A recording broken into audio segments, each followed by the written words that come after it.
Okay, so right now let's do some quick demo on using Docker. At mamaya papakitaan ko rin kayo kung paano gumamit ng Docker Desktop. Okay? So before anything else, download Docker Desktop on your devices. Ito yung gagamitin natin para makapag-run tayo ng mga Docker commands and to ensure that we can containerize all of our applications. For Windows users, I recommend that you install and configure WSL. So that is Windows Subsystems for Linux. This allows us to run Unix-based commands within Windows. Kasi si Docker may dependency doon. So just make sure to install that first or configure that first before installing Docker Desktop. All right. And once you have installed Docker Desktop, feel free to start or open Docker Desktop on your devices.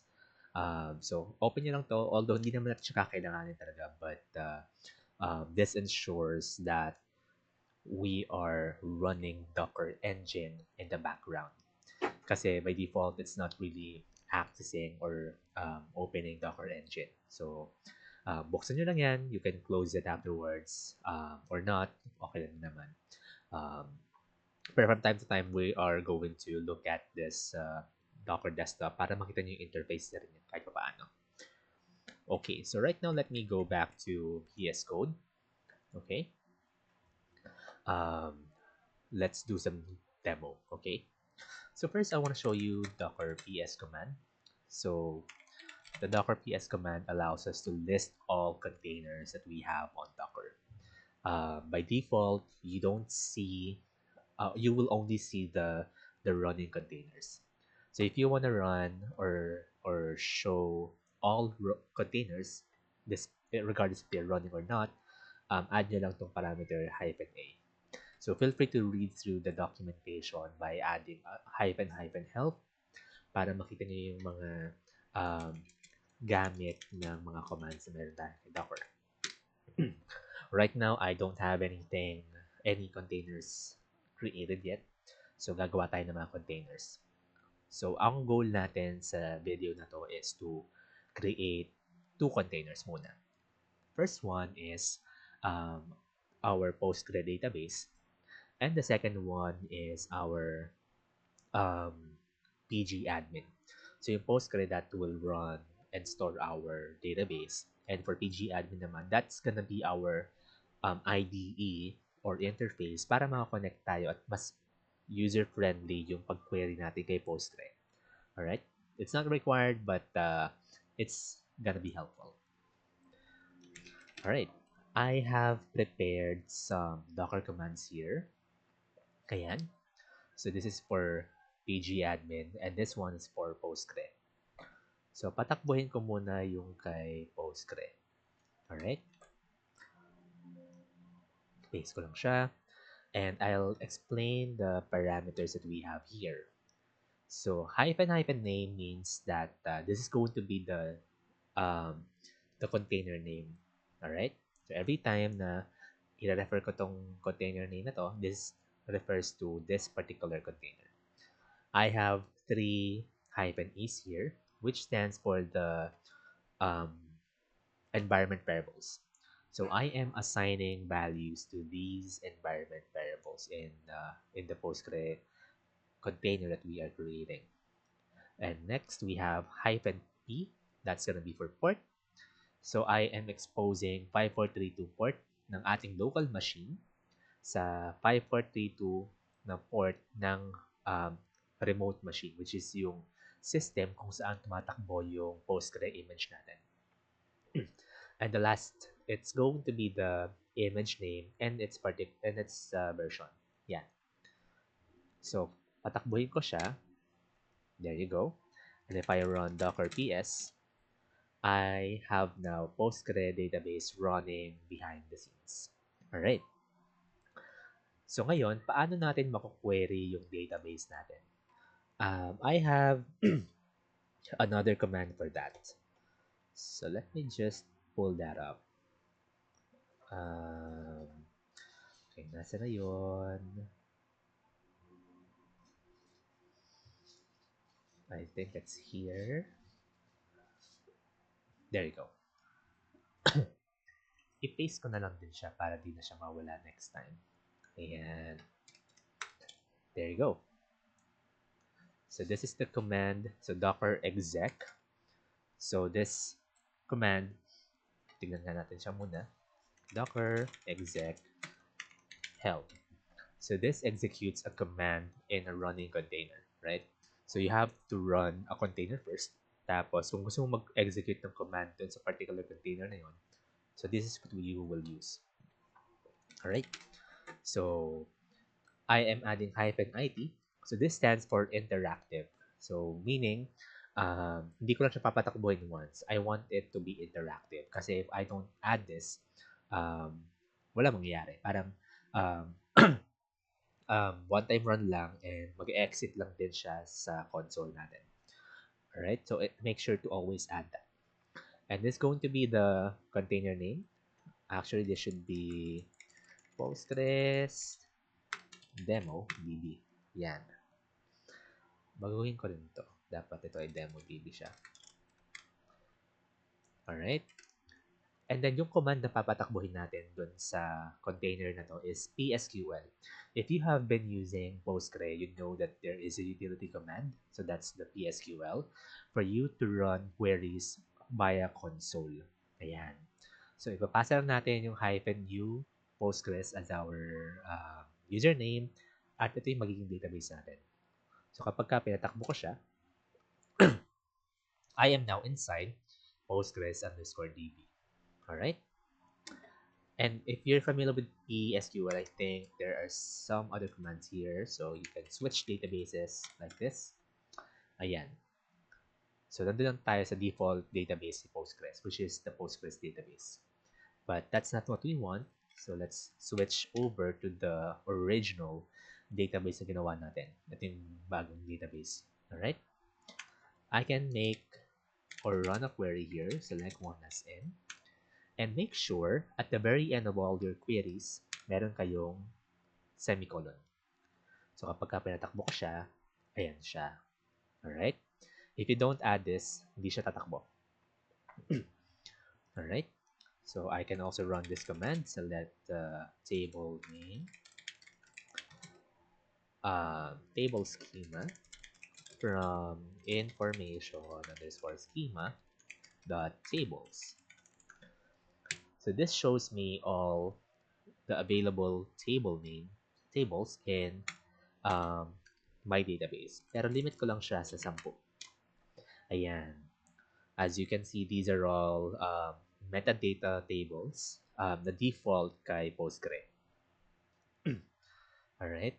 Let me try adding star here kung ano pang mga available columns dito. Meron bang database name? I think, table catalog siya. Okay. So, sige. Try natin table catalog. So, table catalog. Yan. So, that's Postgres_db. So, that means that these are the available tables in my database, Postgres_db. Okay. So, nasabi ko kanina sa presentation that in Docker, lahat ng mga kinecreate natin data, pinoproduce nating files, they will all be gone after we shut this down, right? Um, for Postgres, by default, naka-built, mayroon na siyang ini-specify or create um, na volume. Alright? So let's show you this. So this is the Docker desktop, right? And this is our Docker container na tumatakbo ngayon. If I switch to volumes panel, so open ko lang yan, at ito yung ating volumes for our Postgre database. So by default, again, Postgre containers or images creates its own volumes. Although hindi lang siya user-friendly sa description because it kind of like um, a temporary volume that were created by default. So if we want to create or if we want the data that we are creating to be stored on our local machines, gagamit tayo ng volumes. So later on that. But for now, it's good to know na whatever we create on this table or on this database, masasave siya. Alright? Mamaya papakitaan ko kayo kung paano gumagana yung volumes. Alright, cool. So if I create a table here, test db Josh, ID int, tapos name varchar 255, and insert ako ng data into test db Josh values 1 Josh def, tapos 2 John Smith.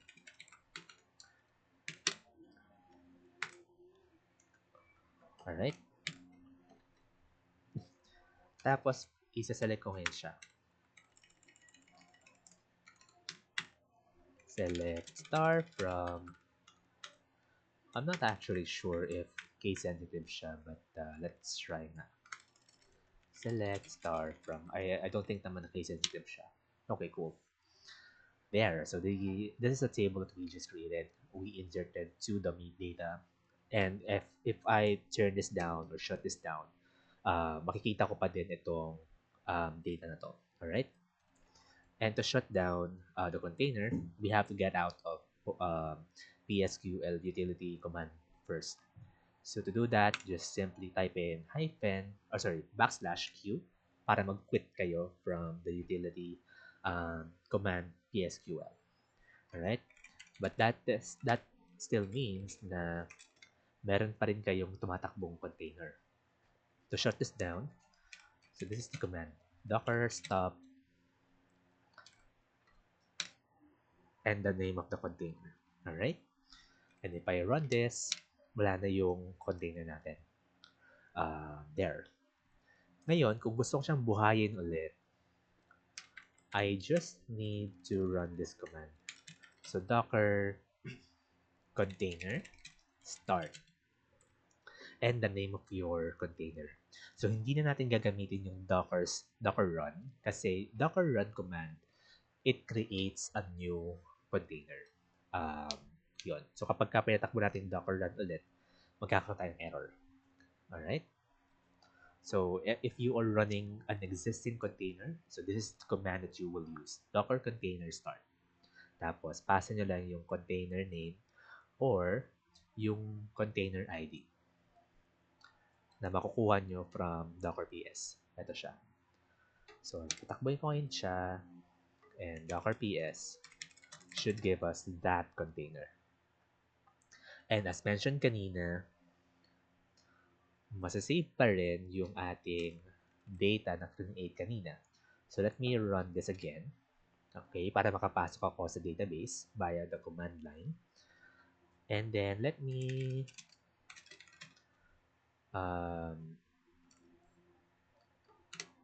run this query. Ayan. So, nandyan pa rin siya. Because, by default, Postgre database or Postgre images, Docker images, creates its own volumes. Alright. Exit ako. And there you go. The next thing that I want to do is I want to create another container. So this is now the container for pgadmin. If you're using Postgres, pgadmin, it's the one we use to query Postgre databases. So ito yung IDE natin. Alright? So patakbuhin ko lang siya. And if I run docker ps, ayan. So, dalawa na yung tumatakbo sa atin ngayon. So, ngayon, let me open my browser and pwede kong gamitin yung localhost lang since I'm running on localhost.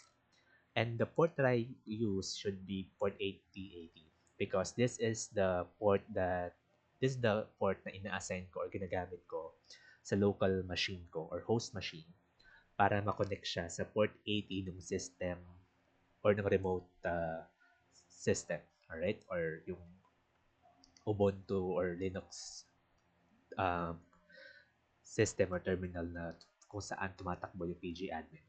So, minimap lang natin yung dalawang um, devices or not devices but systems. Okay? So, deep naka 8080 ako dito. So, yeah. Alright. So, the username should be this or whatever you have entered here. Tapos, login tayo. Okay. So, ngayon, na-discuss ko kanina that we can't, by default, we cannot create or we cannot connect to Dockerized application. Kasi Docker containers are running on its own system in its own network. So, by default, walang connection yung dalawang magkaibang Docker container. So, what we can expect is we cannot connect um, using pgadmin, we cannot connect to the database na create natin. Alright? So, try natin siya. So, register tayo as a new server, demo db. And our connection, ano yung ilalagay nating host name? Pwede natin subukan din yung localhost. Alright? And then, gamitin natin si Postgres as username and password. Alright. So, let's try connecting. So, unable to connect to the server. Kasi right now, wala tayong connectivity doon sa database na yon. Plus, in my local machine as well, I don't have Postgres database. Okay. Subukan natin gamitin yung container name. Alright? For Docker kasi, sometimes yung container name can act as its host name. Alright? So, let's try this. Okay, so unable to connect to the server. So, hindi rin siya makita ni pgadmin. And that's expected because right now, wala pang connection yung pgadmin natin and si Postgres natin. Alright?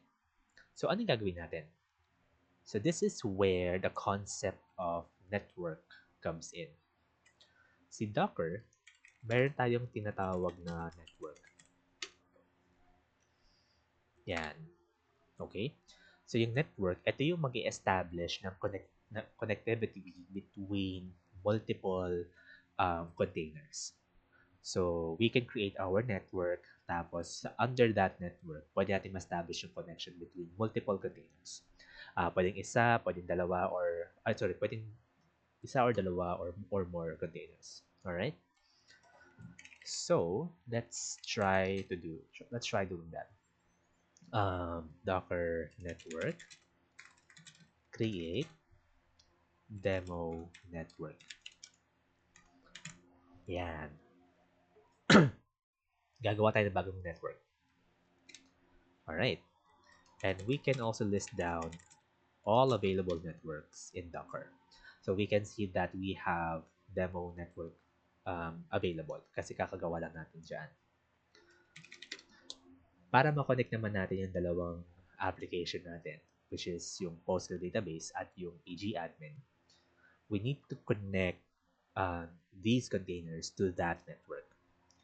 So in Docker, there is a command called docker network connect. Kailangan nating ipasa lang yung pangalan ng network natin. Tapos, yung container name natin. In our case, it's Postgres DemoDB.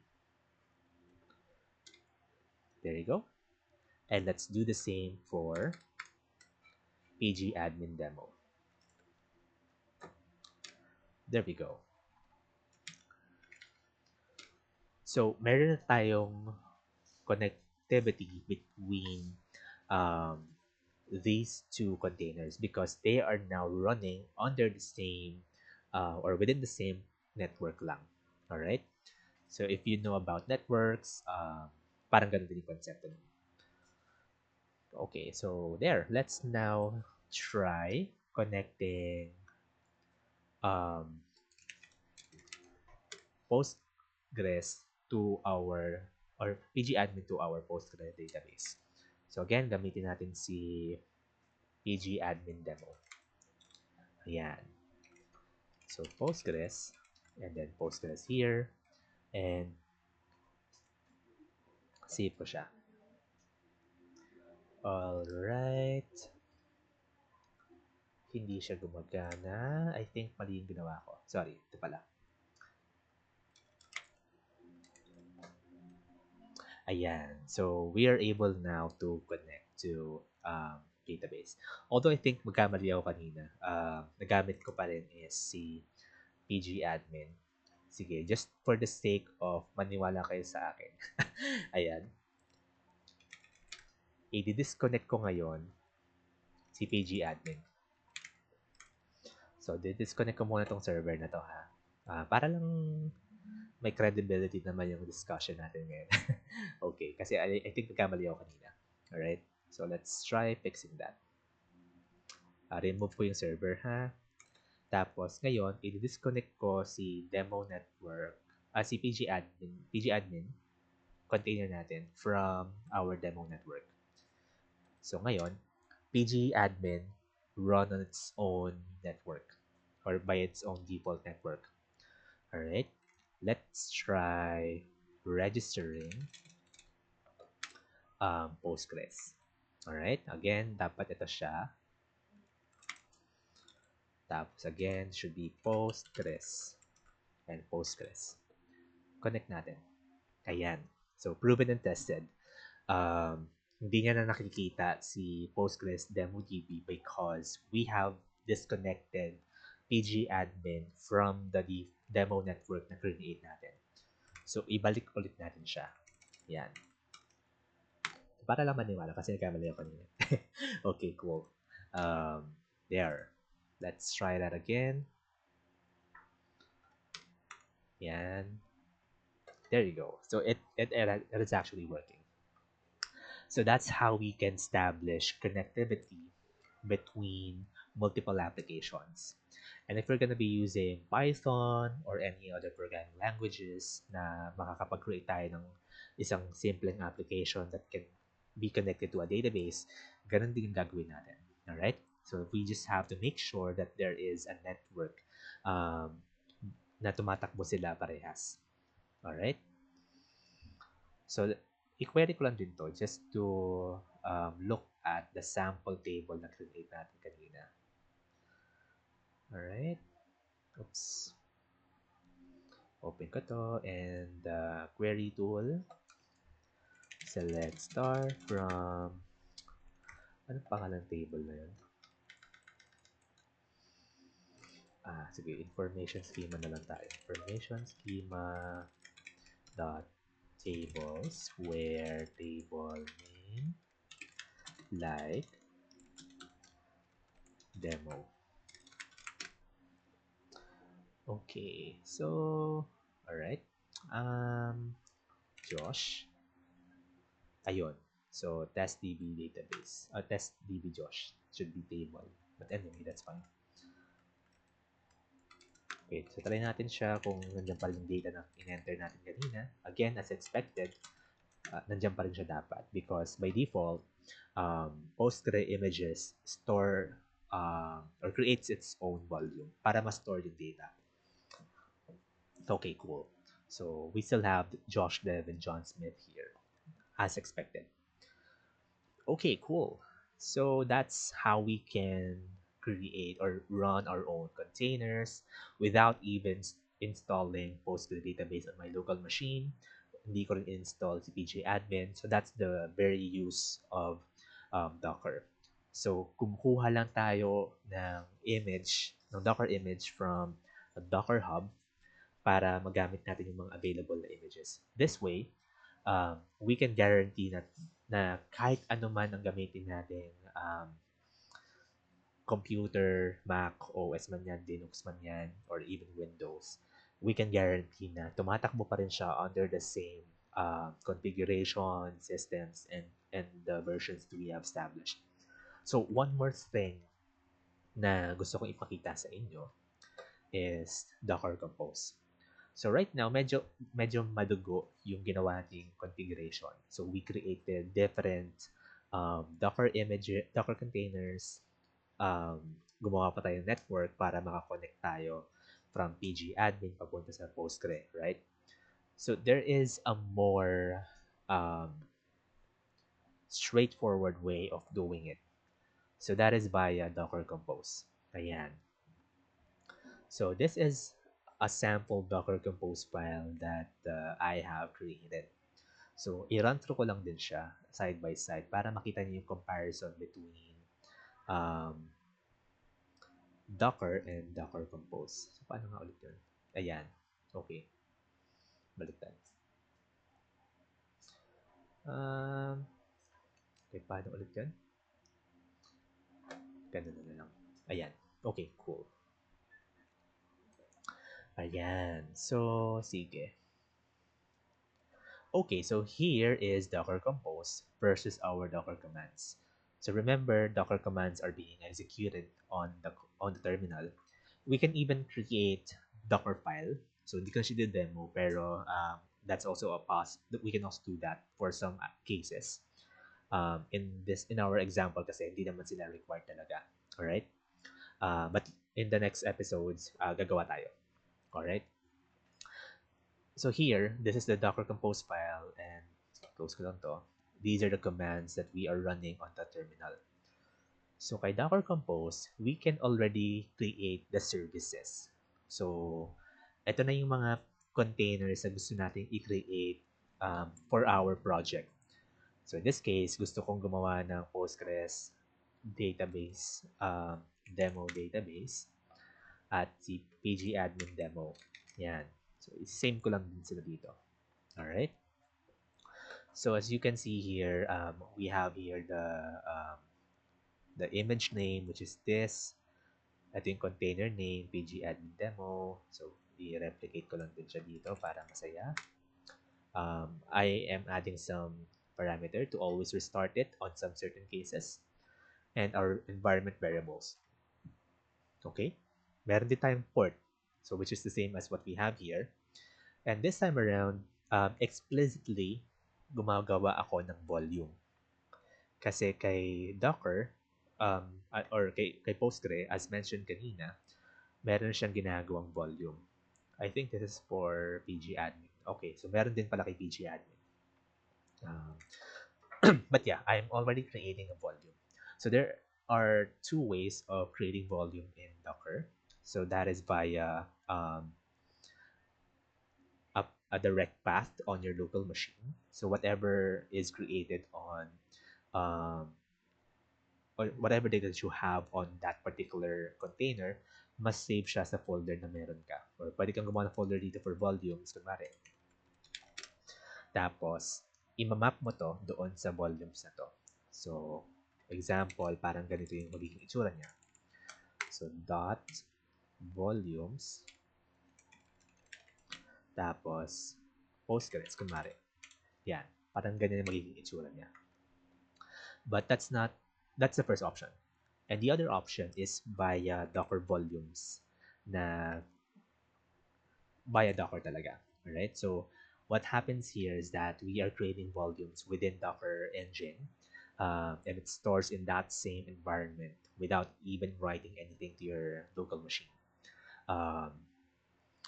So here, gumagawa lang tayo ng Crypto Forecaster DB. Ayan. At yung volume na i-create talaga natin.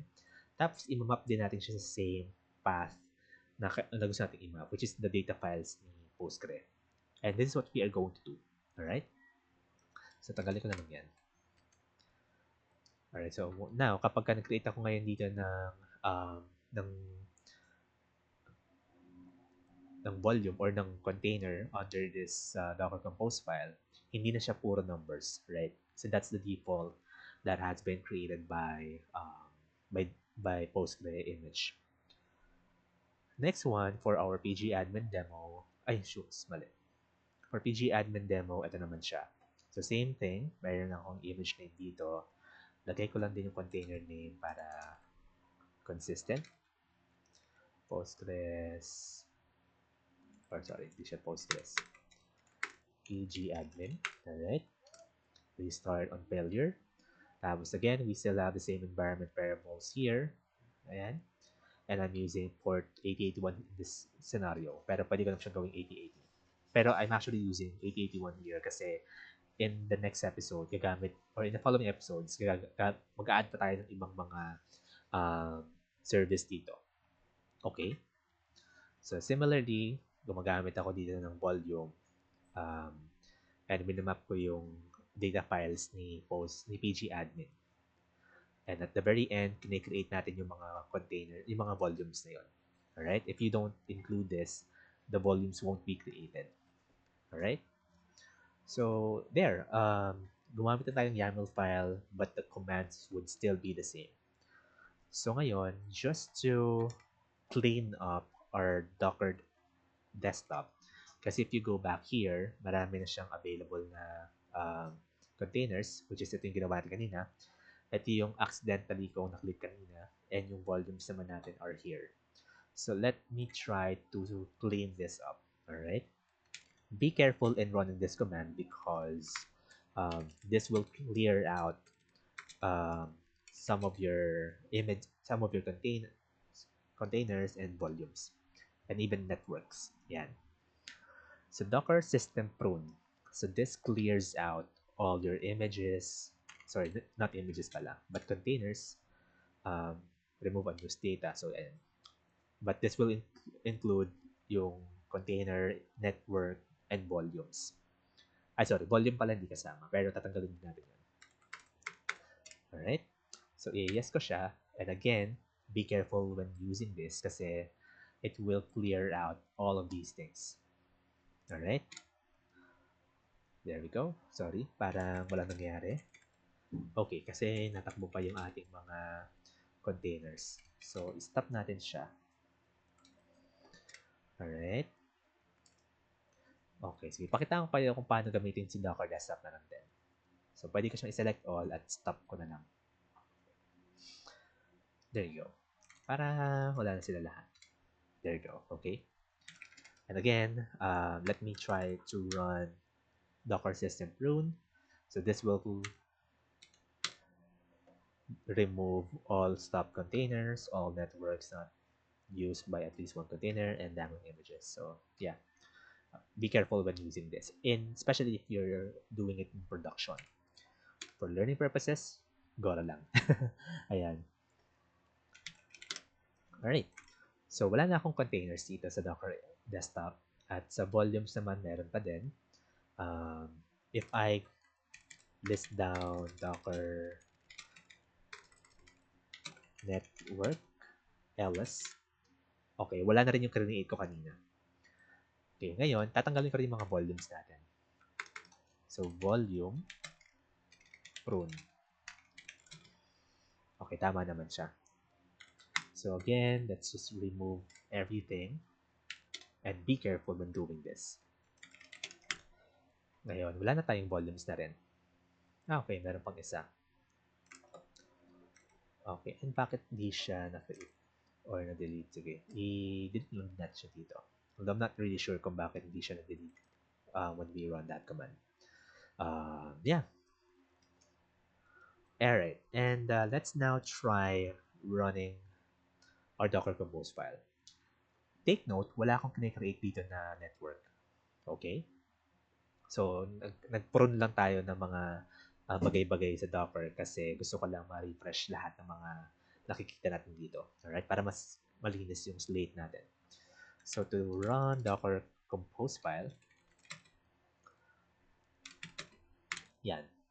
So, we simply use Docker Compose up. Okay? And -d is optional, pero it's recommended because this will run your containers in the background. Kapag tinanggal ko to, yung mga containers natin is tatakbo dito sa terminal na to, and you don't want to stop or kill the terminal kasi mamamatay din yung mga containers mo. So in this case, we just want to add this -d parameter para lagi siyang tumatakbo in the background. And as mentioned, I'm not creating any network here because by default, if you're using Docker container or Docker Compose, lahat ng mga services mo dito, magkakakonect ka sila, which is cool, right? And you can even configure your volumes here, and almost everything that you need for your Docker application. All right. So pag pinatakbo ko to, there we go. Everything is good. So Docker PS. So ngayon, meron tayong dalawang containers na tumatakbo. Alright? And let me go back here. Mag-localhost 8081 naman ako. Alright? Kasi tumatakbo ako sa 8081. Um, sa demo kanina, nag-8080 ako, but that's fine. Alright. So let me register a server. Ano ba yung lalagay natin dito? Eto. So let me show you something muna. So if now that we're using Docker Compose, you can now use localhost dito as hostname, right? Tapos dito naman sa username would still be Postgres and Postgres here. Save password natin and let's try saving this. Local. Okay, but di siya gumana? That's so sad. Okay. Let's localhost. Tama ba? Before kasi gumagana siya eh. Anyway, that's not working. But let's just use um, the container name. Yan, right? So I'm not using any network here, but using Docker Compose, nakapag-establish tayo ng connectivity between these two services or containers, right? So that's the beauty of Docker Compose file.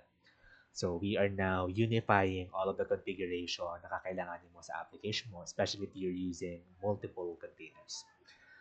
So that's just it for a very quick demo on Docker and Docker Compose. I hope that you learned something today.